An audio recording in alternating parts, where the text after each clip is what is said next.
10वां अध्याय। श्री कृष्ण का द्वारका गमन। शौनक जी ने पूछा, धार्मिक शिरोमणि महाराज युधिष्ठिर ने अपनी पैतृक संपत्ति को हड़प जाने के इच्छुक आतताइयों का नाश करके अपने भाइयों के साथ किस प्रकार से राज्य शासन किया और कौन कौन से काम किए, क्योंकि भोगों में तो उनकी प्रवृत्ति थी ही नहीं। सूत जी कहते हैं, संपूर्ण सृष्टि को उज्जीवित करने वाले भगवान श्रीहरि परस्पर की कलहाग्नि से दग्ध कुरुवंश को पुनः अंकुरित कर और युधिष्ठिर को उनके राज्य सिंहासन पर बैठाकर बहुत प्रसन्न हुए। भीष्म पितामह और भगवान श्री कृष्ण के उपदेशों के श्रवण से उनके अंतःकरण में विज्ञान का उदय हुआ और भ्रांति मिट गई। भगवान के आश्रय में रहकर वे समुद्र पर्यंत सारी पृथ्वी का इंद्र के समान शासन करने लगे।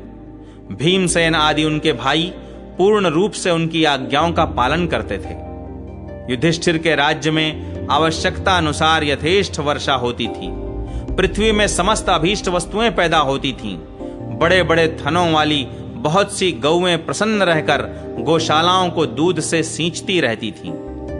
नदियां, समुद्र, पर्वत, वनस्पति, लताएं और औषधियां प्रत्येक ऋतु में यथेष्ट रूप से अपनी अपनी वस्तुएं राजा को देती थीं। अजात शत्रु महाराज युधिष्ठिर के राज्य में किसी प्राणी को कभी भी आदि व्याधि अथवा दैविक, भौतिक और आत्मिक क्लेश नहीं होते थे। अपने बंधुओं का शोक मिटाने के लिए और अपनी बहन सुभद्रा की प्रसन्नता के लिए भगवान श्री कृष्ण कई महीनों तक हस्तिनापुर में ही रहे। फिर जब उन्होंने राजा युधिष्ठिर से द्वारका जाने की अनुमति मांगी, तब राजा ने उन्हें अपने हृदय से लगाकर स्वीकृति दे दी। भगवान उनको प्रणाम करके रथ पर सवार हुए। कुछ समान उम्र वाले लोगों ने उनका आलिंगन किया और कुछ छोटी उम्र वालों ने प्रणाम। उस समय सुभद्रा, द्रौपदी, कुंती, उत्तरा, गांधारी, धृतराष्ट्र, युयुत्सु, कृपाचार्य, नकुल, सहदेव, भीमसेन, धौम्य और सत्यवती आदि सब मूर्छित से हो गए। वे शारंग पाणी श्री कृष्ण का विरह नहीं सह सके। भगवत भक्त सत्पुरुषों के संग से जिसका दुहसंग छूट गया है, वह विचारशील पुरुष भगवान के मधुर मनोहर सुयश को एक बार भी सुन लेने पर फिर उसे छोड़ने की कल्पना भी नहीं करता। उन्हीं भगवान के दर्शन तथा स्पर्श से, उनके साथ आलाप करने से तथा साथ ही साथ सोने, उठने, बैठने और भोजन करने से जिनका संपूर्ण हृदय उन्हें समर्पित हो चुका था, वे पांडव भला उनका विरह कैसे सह सकते थे। उनका चित्त द्रवित हो रहा था। वे सब निर्निमेष नेत्रों से भगवान को देखते हुए स्नेह बंधन से बंधकर जहां तहां दौड़ रहे थे। भगवान श्री कृष्ण के घर से चलते समय उनके बंधुओं की स्त्रियों के नेत्र उत्कंठावश उमड़ते हुए आंसुओं से भर आए, परंतु इस भय से कि कहीं यात्रा के समय अशकुन न हो जाए, उन्होंने बड़ी कठिनाई से उन्हें रोक लिया। भगवान के प्रस्थान के समय मृदंग, शंख, भेरी, वीणा, ढोल, नरसिंगे, धुंधुरी, नगारे, घंटे और दुंदुभियां आदि बाजे बजने लगे।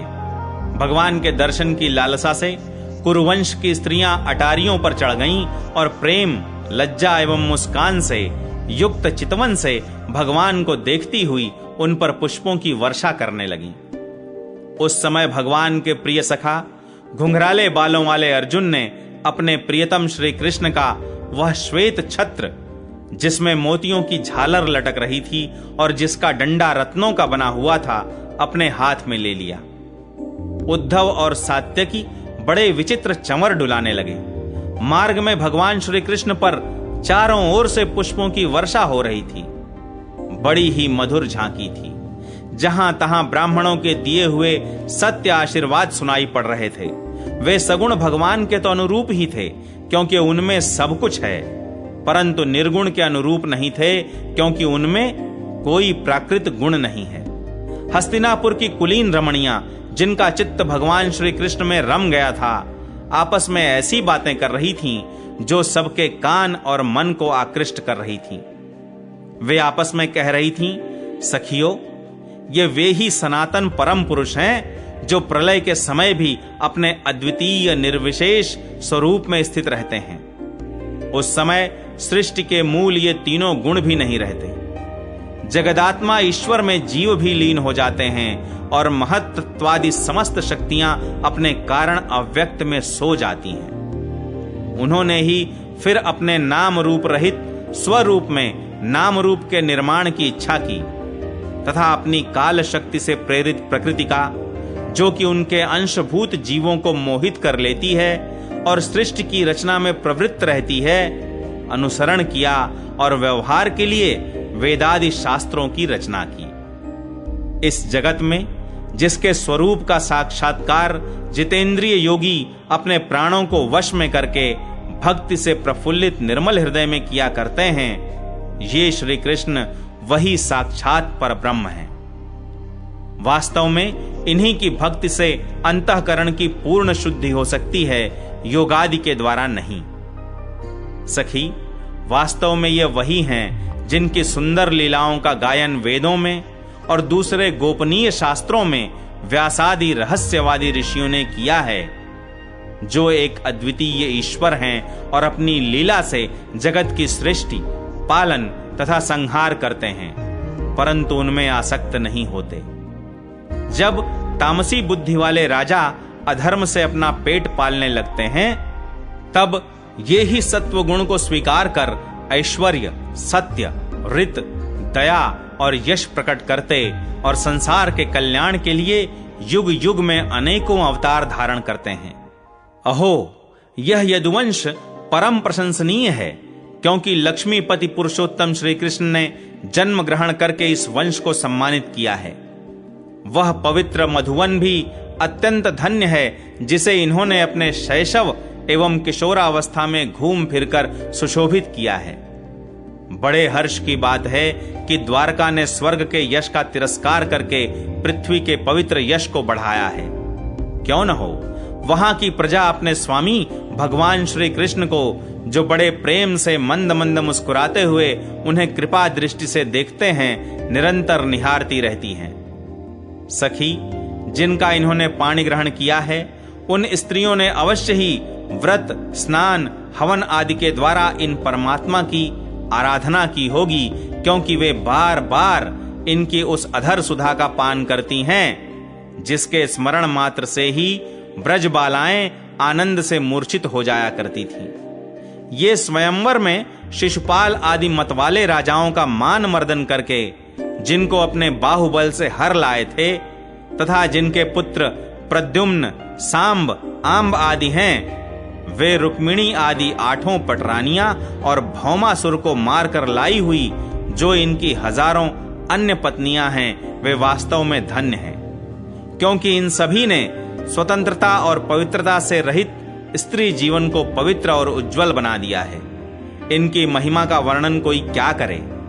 इनके स्वामी साक्षात कमल नयन भगवान श्री कृष्ण हैं, जो नाना प्रकार की प्रिय चेष्टाओं तथा पारिजातादि प्रिय वस्तुओं की भेंट से इनके हृदय में प्रेम एवं आनंद की अभिवृद्धि करते हुए कभी एक क्षण के लिए भी इन्हें छोड़कर दूसरी जगह नहीं जाते। हस्तिनापुर की स्त्रियां इस प्रकार बातचीत कर ही रही थीं कि भगवान श्री कृष्ण मंद मुस्कान और प्रेम पूर्ण चितवन से उनका अभिनंदन करते हुए वहां से विदा हो गए। अजात शत्रु युधिष्ठिर ने भगवान श्री कृष्ण की रक्षा के लिए हाथी, घोड़े, रथ और पैदल सेना उनके साथ कर दी।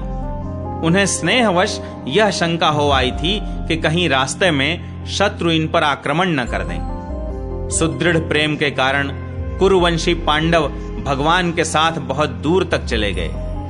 वे लोग उस समय भावी विरह से व्याकुल हो रहे थे। भगवान श्री कृष्ण ने उन्हें बहुत आग्रह करके विदा किया और सात्यकी, उद्धव आदि प्रेमी मित्रों के साथ द्वारका की यात्रा की।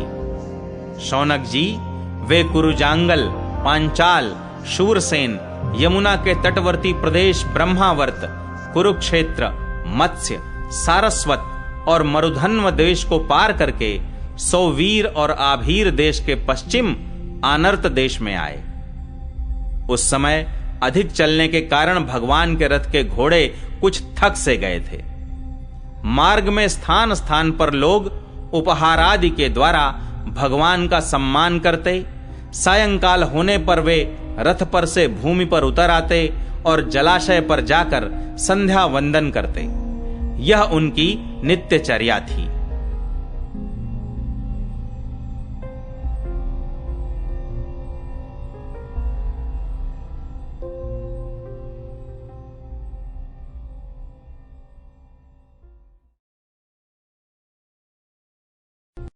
ग्यारहवां अध्याय।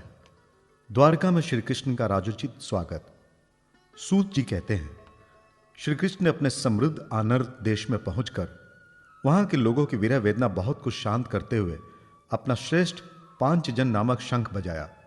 भगवान के होठों की लाली से लाल हुआ वो श्वेत वर्ण का शंख बजते समय उनके कर कमलों में ऐसा शोभायमान हुआ जैसे लाल रंग के कमलों पर बैठकर कोई राजहंस उच्च स्वर में मधुर गान कर रहा हो। भगवान के शंख की वह ध्वनि संसार के भय को भयभीत करने वाली है। उसे सुनकर सारी प्रजा अपने स्वामी श्री कृष्ण के दर्शन की लालसा से नगर के बाहर निकल आई। भगवान श्री कृष्ण आत्माराम है। वे अपने आत्म लाभ से ही सदा सर्वदा पूर्ण काम है।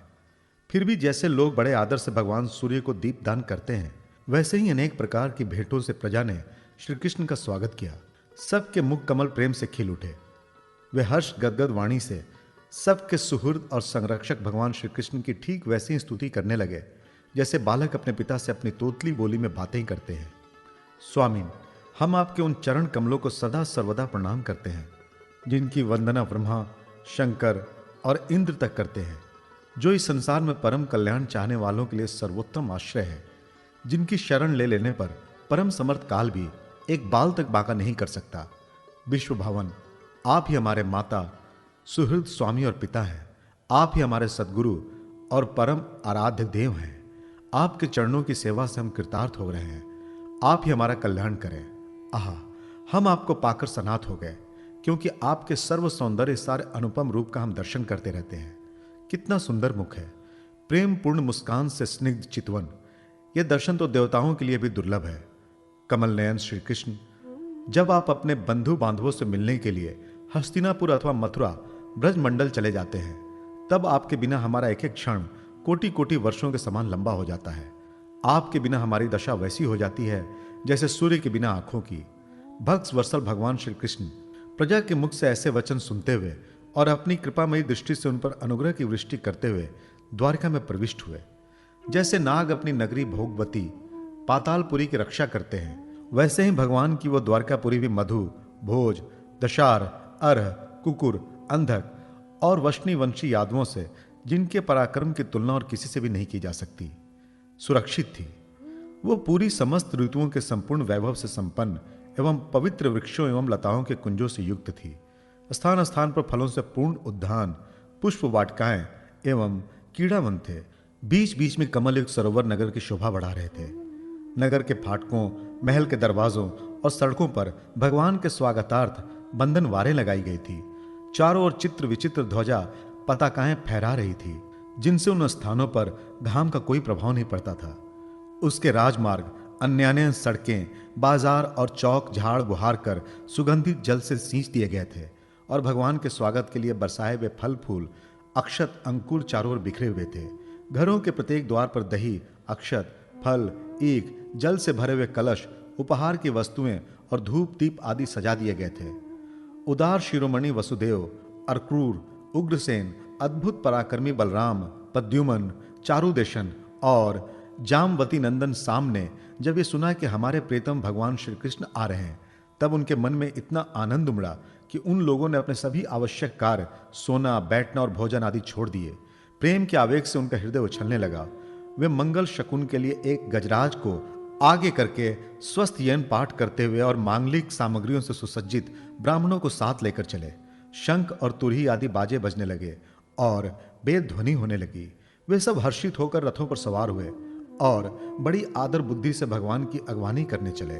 साथ ही भगवान श्री कृष्ण के दर्शन के लिए उत्सुक सैकड़ों श्रेष्ठ वारंगनाएं, जिनके मुख कमलों पर चमचमाते हुए कुंडलों की कांति पड़ने से बड़े सुंदर दिखते थे, पालकियों पर चढ़कर भगवान की अगवानी के लिए चलीं। बहुत से नट, नाचने वाले, गाने वाले, विरत बखानने वाले सूत, मागध और वंदीजन भगवान श्री कृष्ण के अद्भुत चरित्रों का गायन करते हुए चले। भगवान श्री कृष्ण ने बंधु बांधवों, नागरिकों और सेवकों से उनकी योग्यता के अनुसार अलग अलग मिलकर सबका सम्मान किया। किसी को सिर झुकाकर प्रणाम किया, किसी को वाणी से अभिवादन किया, तो किसी को हृदय से लगाया, किसी से हाथ मिलाया, किसी को देखकर मुस्कुरा भर दिए और किसी को केवल प्रेम भरी दृष्टि से देख लिया। जिसकी जो इच्छा थी उसे वही वरदान दिया। इस प्रकार चांडाल पर्यंत सबको संतुष्ट करते गुरुजन सपत्नीक ब्राह्मण और वृद्धों का तथा दूसरे लोगों का भी आशीर्वाद ग्रहण करते एवं बंदीजनों से विरुदावली सुनते हुए सबके साथ भगवान श्री कृष्ण ने नगर में प्रवेश किया। शौनक जी, जिस समय भगवान राजमार्ग से जा रहे थे उस समय द्वारका की कुल कामिनियां भगवान के दर्शन को ही परमानंद मानकर अपनी अपनी अटारियों पर चढ़ गई। भगवान का वक्ष स्थल मूर्तिमान सौंदर्य लक्ष्मी का निवास स्थान है। उनका मुखारविंद नेत्रों के द्वारा पान करने के लिए सौंदर्य सुधा से भरा हुआ पात्र है। उनकी भुजाएं लोक पालकों को भी शक्ति देने वाली है। उनके चरण कमल भक्त परमहंसों के आश्रय हैं। उनके अंग अंग शोभा के धाम है।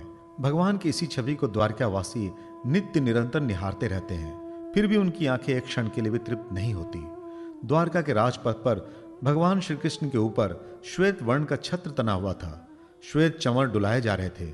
चारों ओर से पुष्पों की वर्षा हो रही थी। वे पीतांबर और वनमाला धारण किए हुए थे।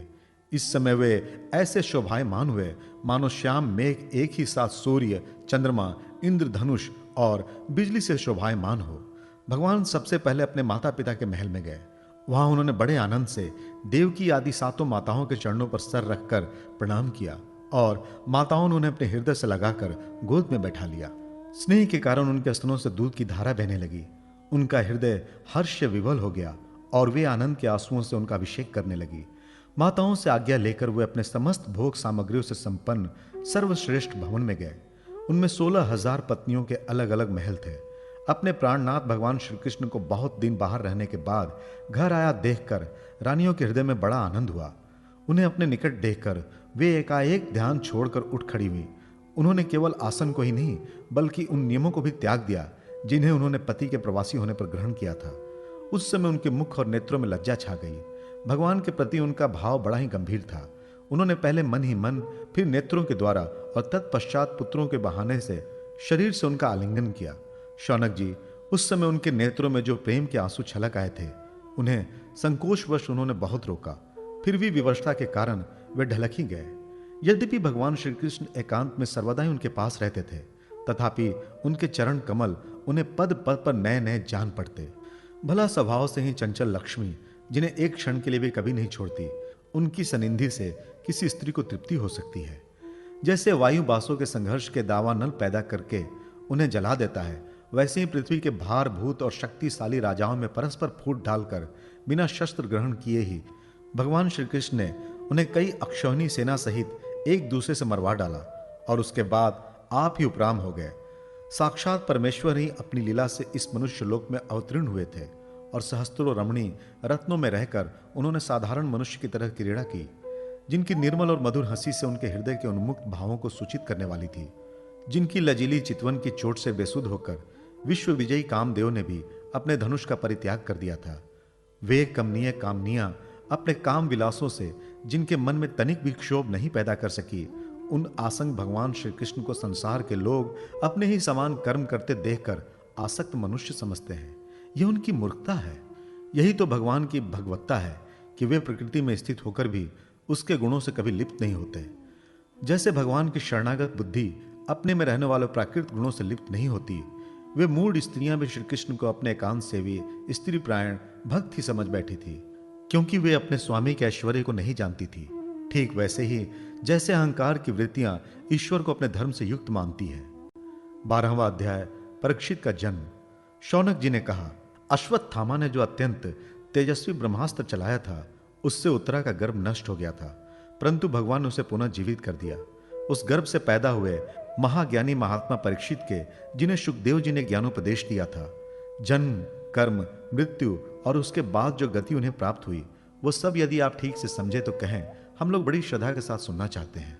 सूत जी ने कहा, धर्मराज युधिष्ठिर अपनी प्रजा को प्रसन्न रखते हुए पिता के समान उसका पालन करने लगे। भगवान श्री कृष्ण के चरण कमलों के सेवन से वे समस्त भोगों से निष्प्रिय हो गए थे। शौनकादि ऋषियों, उनके पास अतुल संपत्ति थी। उन्होंने बड़े बड़े यज्ञ किए थे तथा उनके फल स्वरूप श्रेष्ठ लोकों का अधिकार प्राप्त किया था। उनकी रानियां और भाई अनुकूल थे। सारी पृथ्वी उनकी थी। वे जम्बू द्वीप के स्वामी थे और उनकी कीर्ति स्वर्ग तक फैली हुई थी। उनके पास भोग की ऐसी सामग्री थी जिसके लिए देवता लोग भी लालायित रहते हैं, परंतु जैसे भूखे मनुष्य को भोजन के अतिरिक्त दूसरे पदार्थ नहीं सुहाते, वैसे ही उन्हें भगवान के सिवा दूसरी कोई वस्तु सुख नहीं देती थी। शौनक जी, उत्तरा के गर्भ में स्थित वह वीर शिशु परीक्षित जब अश्वत्थामा के ब्रह्मास्त्र के तेज से जलने लगा, तब उसने देखा कि उसकी आंखों के सामने एक ज्योतिमय पुरुष है। वो देखने में तो अंगूठे भर का है, परंतु उसका स्वरूप बहुत ही निर्मल है। अत्यंत सुंदर श्याम शरीर है। बिजली के समान चमकता हुआ पीतांबर धारण किए हुए हैं। सिर पर सोने का मुकुट झिलमिला रहा है। उस निर्विकार पुरुष के बड़ी ही सुंदर लंबी लंबी 4 भुजाएं हैं। कानों में तपाए हुए स्वर्ण के सुंदर कुंडल हैं। आंखों में लालिमा है। हाथों में लूके के समान जलती हुई गदा लेकर उसे बार बार घुमाता जा रहा है और स्वयं शिशु के चारों ओर घूम रहा है। जैसे सूर्य अपनी किरणों से कोहरे को भगा देते हैं, वैसे ही उस गदा के द्वारा ब्रह्मास्त्र के तेज को शांत करता जा रहा था। उस पुरुष को अपने समीप देखकर वह गर्भस्थ शिशु सोचने लगा कि यह कौन है। इस प्रकार उस 10 माह के गर्भस्थ शिशु के सामने ही धर्म रक्षक अप्रमेय भगवान श्री कृष्ण ब्रह्मास्त्र के तेज को शांत करने वहीं अंतर्धान हो गए। तदनंतर अनुकूल ग्रहों के उदय से युक्त समस्त सद्गुणों को विकसित करने वाले शुभ समय में पांडु के वंशधर परीक्षित का जन्म हुआ। जन्म के समय वह बालक इतना तेजस्वी दिख पड़ता था मानो स्वयं पांडु ने ही फिर से जन्म लिया हो। पौत्र के जन्म की बात सुनकर राजा युधिष्ठिर मन में बहुत प्रसन्न हुए। उन्होंने धौम्य, कृपाचार्य आदि ब्राह्मणों से मंगल वाचन और जात कर्म संस्कार करवाए। महाराज युधिष्ठिर दान के योग्य समय को जानते थे। उन्होंने प्रजातीर्थ नामक काल में अर्थात नाल काटने के पहले ही ब्राह्मणों को सुवर्ण, गौएं, पृथ्वी, गांव, उत्तम जाति के हाथी घोड़े और उत्तम अन्न का दान किया। ब्राह्मणों ने संतुष्ट होकर अत्यंत विनयी युधिष्ठिर से कहा, पुरुवंश शिरोमणे, काल की दुर्निवार गति से यह पवित्र पुरुवंश मिटना ही चाहता था, परंतु तुम लोगों पर कृपा करने के लिए भगवान विष्णु ने यह बालक देकर इसकी रक्षा कर दी, इसलिए इसका नाम विष्णुरात होगा। निसंदेह यह बालक संसार में बड़ा यशस्वी, भगवान का परम भक्त और महापुरुष होगा। युधिष्ठिर ने कहा, महात्माओं, यह बालक क्या अपने उज्जवल यश से हमारे वंश के पवित्र कीर्ति महात्मा राजर्षियों का अनुसरण करेगा? ब्राह्मणों ने कहा, धर्मराज, ये मनुपुत्र इक्ष्वाकु के समान अपनी प्रजा का पालन करेगा तथा दशरथ नंदन भगवान श्री राम के समान ब्राह्मण भक्त और सत्य प्रतिज्ञ होगा। ये उशी नर नरेश शिवी के समान दाता और शरणागत वत्सल होगा तथा यज्ञकों में दुष्यंत के पुत्र भरत के समान अपने वंश का यश फैलाएगा। धनुर्धनों में यह सहस्त्र बाहु अर्जुन और अपने दादा पार्थ के समान अग्रगण्य होगा। यह अग्नि के समान दुधर्ष और समुद्र के समान दुस्तर होगा। यह सिंह के समान पराक्रमी, हिमाचल की तरह आश्रय लेने योग्य, पृथ्वी की सदृश तितिक्षु और माता पिता के समान सहनशील होगा। इसमें पितामह ब्रह्मा के समान समता रहेगी। भगवान शंकर की तरह यह कृपालु होगा और संपूर्ण प्राणियों को आश्रय देने में यह लक्ष्मीपति भगवान विष्णु के समान होगा। यह समस्त सद्गुणों की महिमा धारण करने में श्री कृष्ण का अनुयायी होगा। रंती देव के समान उदार होगा और यायति के समान धार्मिक होगा। धैर्य में बलि के समान और भगवान श्री कृष्ण के प्रति दृढ़ निष्ठा में यह प्रहलाद के समान होगा। यह बहुत से अश्वमेघ यज्ञों का करने वाला और वृद्धों का सेवक होगा। इसके पुत्र राजर्षि होंगे। मर्यादा का उल्लंघन करने वालों को यह दंड देगा। यह पृथ्वी माता और धर्म की रक्षा के लिए कलयुग का भी दमन करेगा। ब्राह्मण कुमार के शाप से तक्षक के द्वारा अपनी मृत्यु सुनकर यह सबकी आसक्ति छोड़ देगा और भगवान के चरणों के शरण लेगा। राजन, व्यास नंदन सुखदेव जी से यह आत्मा के यथार्थ स्वरूप का ज्ञान प्राप्त करेगा और अंत में गंगा तट पर अपने शरीर को त्याग कर निश्चय ही अभय पद प्राप्त करेगा।